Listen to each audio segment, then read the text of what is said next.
Devam edelim abi. Devam edelim.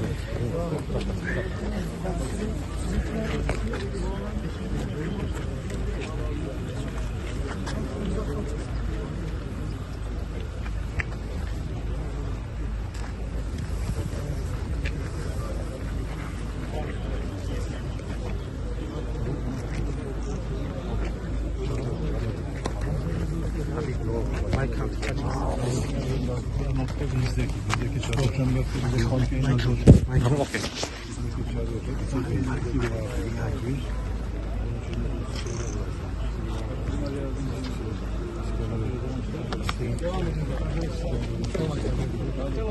Adamın sözü istihabatçı oldu. Çünkü bu Antakya yerleri. Ona da haberin olsun.